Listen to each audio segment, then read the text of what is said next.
कहानी की शुरुआत में ही हम गोविंद पटेल उर्फ गोवी नाम के एक बिजनेसमैन को अपनी कंपनी साबरमती स्पोर्ट्स क्लब की सर्विसेज का प्रेजेंटेशन दे रहे थे। और इसके बाद ही हम देखते हैं कि गोविंद अपने एक दोस्त ओमकार शास्त्री उर्फ ओमी को लेने के लिए आए थे और 10 साल बाद ओमी जेल से रिहा हो रहे थे। और इतने दिनों बाद गोविंद और ओमकार एक दूसरे को देखकर बहुत खुश होते हैं। और इसके बाद घर वापस लौटते हुए हम लोग उन लोगों की जिंदगी की 10 साल पहले की कहानी देखते हैं। और यहाँ पर हम गोविंद और ओमकार की एक और दोस्त ईशान भट्ट को देखते हैं, जो कि डिस्ट्रिक्ट लेवल के क्रिकेटर रह चुके हैं, लेकिन सिलेक्शन पॉलिटिक्स में फंस कर ईशान का एक क्रिकेटर बनने का सपना अधूरा रह गया था। और इसके बाद से ईशान थोड़ा उखड़ा उखड़ा सा रहता था और क्रिकेट इन तीनों दोस्तों का ही पैशन था। इसके बाद गोविंद ये सोचता है कि सारी जिंदगी वो लोग ऐसे हाथ पर हाथ रखे नहीं बैठ सकते हैं,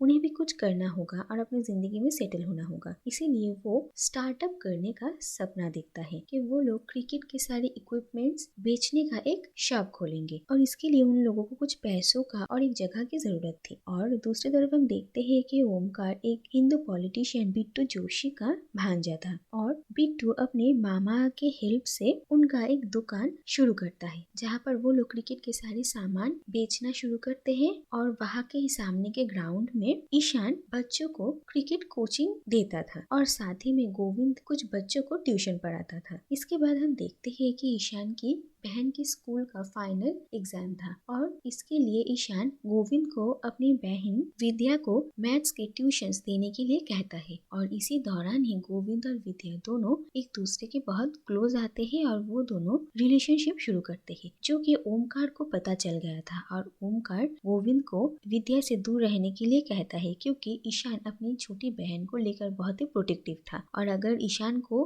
गोविंद और विद्या के रिलेशनशिप के बारे में पता चलेगा तो उसे बिल्कुल अच्छा नहीं लगेगा। इसके बाद ही एक दिन ईशान अली हाशमी नाम के एक टीनेजर लड़के को देखते हैं, जो कि बहुत ही टैलेंटेड था, लेकिन क्रिकेट में उसका मन नहीं था। लेकिन ईशान को पता था कि अगर अली मेहनत करेगा तो वो एक दिन बहुत बड़ा क्रिकेटर बन सकता है और इसीलिए ईशान खुद अली का रिस्पॉन्सिबिलिटी लेता है उसे क्रिकेट सिखाने के लिए। और वो अली के फादर नसीर से भी पर्सनली जाकर बात करते हैं, लेकिन नसीर ये कहते हैं कि क्रिकेट अमीरों का खेल है और दूसरी तरफ ईशान का क्लब जिस जमीन पर है वो जमीन उनके ऑपोजिशन पार्टी के लीडर का था, जिस बात से नसीर बिल्कुल भी अली के क्रिकेट खेलने के बात पर मानना नहीं चाहते थे। लेकिन ईशान नासिर को अच्छे से समझाते हैं और अपने बेटे का फ्यूचर उन्हें ऐसे बर्बाद करने के लिए मना करते हैं। फिर नासिर ना चाहते हुए भी अली के क्रिकेट खेलने के बात पर मान जाते हैं और इसके बाद ईशान जोरों शोरों से अली की क्रिकेट कोचिंग शुरू करते हैं। लेकिन इसके बाद एक दिन अली का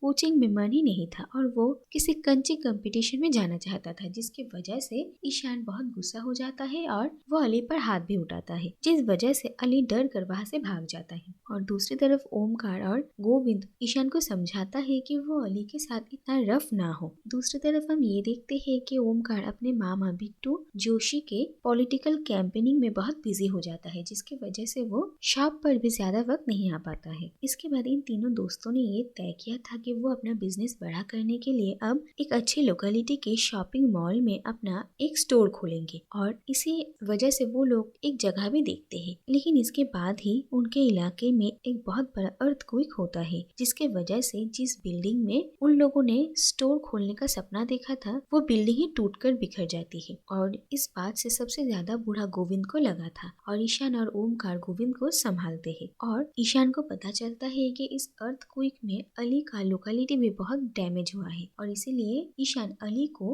ओमकार के मामा की पार्टी की तरफ से जो रिलीफ कैंप बने थे वहाँ पर लेकर जाता है, लेकिन अली को वहाँ पर रहने नहीं दिया जाता और जिस वजह से ईशान को बहुत गुस्सा आता है और ओमकार ईशान को समझाने की कोशिश करता है, लेकिन ईशान ओमकार पर हाथ उठाता है और वहाँ पर मारपीट शुरू होती है, जिसकी वजह से ईशान और ओमकार के बीच झगड़ा हो जाता है। लेकिन इसके कुछ दिनों बाद एक क्रिकेट मैच में इंडिया की टीम जीतती है और इस बात से सभी बहुत खुश थे और इसी मौके पर ओमकार और ईशान की भी फिर से बॉन्डिंग हो जाती है और वो लोग अपनी सारी पुरानी गिले शिकवे भूल कर फिर से दोस्त बन जाते हैं। इसके बाद ये पता चलता है कि बिट्टू जोशी इलेक्शन में हार गया था, लेकिन फिर भी वो लोग हौसला नहीं हारते और एक तीर्थ यात्रा की इंतजाम करते हैं और इस तीर्थ यात्रा में ओमकार के पेरेंट्स भी गए हुए थे और जिस दिन वो लोग वापस लौट रहे थे और उस दिन ही इस ट्रेन के कोच में जो सारे तीर्थयात्री थे उस कोच में ब्लास्ट होता है और बहुत सारे लोगों की मौत हो जाती है और इसमें ओमकार के पेरेंट्स भी थे, जिस वजह से ओमकार बिल्कुल टूट जाता है। लेकिन बिट्टू ओमकार को कहता है कि ये वक्त आंसू बहाने का नहीं है, बल्कि अब ओमकार को अपने माता पिता की मौत का बदला लेना पड़ेगा और फिर सब इकट्ठा होते हैं और एक कम्युनल राइट शुरू होता है। ओमकार अपने मामा बिट्टू के गैंग के साथ मुस्लिम लोकेलिटी में जाते हैं और वहाँ पर दंगा फसाद शुरू होता है। दूसरी तरफ इन्हीं सब के बीच ईशान को गोविंद और विद्या के रिलेशनशिप के बारे में पता चलता है और वो बिना कुछ सोचे समझे ही गोविंद पर गुस्सा होता है, लेकिन गोविंद ईशान को कुछ समझा पाता इससे पहले ही ईशान को ये पता चलता है कि ओमकार क्या करने जा रहा है। इसीलिए उस वक्त के लिए ईशान और गोविंद दोनों मिलकर अली के घर जाते हैं, क्योंकि उन्हें पता था कि ओमकार नासिर को मारने के लिए जा रहा है और फिर ईशान और गोविंद अली और नासिर को वहाँ से सेफ जगह पर लेकर जा पाए। तभी वहाँ पर बिट्टू और ओमकार आ जाता है और बिट्टू नासिर को मारना चाहता था, लेकिन उल्टा बिट्टू को ही गोली लग जाती है और उसकी मौत हो जाती है और बिट्टू की मौत से ओमकार और भी ज्यादा गुस्सा हो जाता है और वो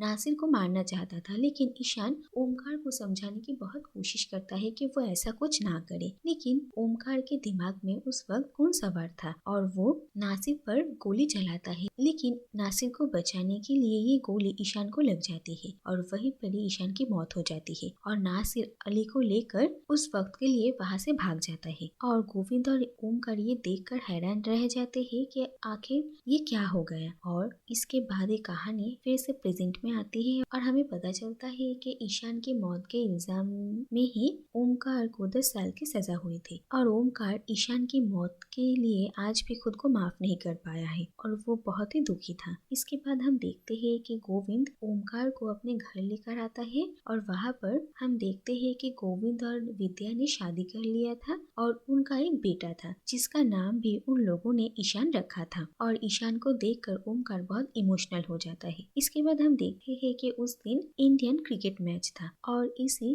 स्टेडियम में ही विद्या के साथ ओमकार की मुलाकात होती है और विद्या को देखकर ओमकार बहुत शर्मिंदा महसूस कर रहा था, लेकिन विद्या ओमकार को कहती है कि उसने उसे माफ कर दिया है और अब ओमकार को भी खुद को माफ कर देना चाहिए और ये बात सुनकर ओमकार बहुत इमोशनल हो जाता है। इसके बाद हम देखते हैं कि फील्ड पर अली आता है और इस मैच में अली पहली बार खेलने वाला था और अली जब फर्स्ट बैटिंग करता है तो वो वही शॉट मारता है जो कि ईशान ने उसे सिखाया था और अली को क्रिकेट खेलते हुए देखकर गोविंद और ओमकार बहुत प्राउड फील करते हैं और ईशान भी बहुत खुश होता है और उसके इस स्माइल के साथ ही ये कहानी यहीं पर ही खत्म हो जाती है।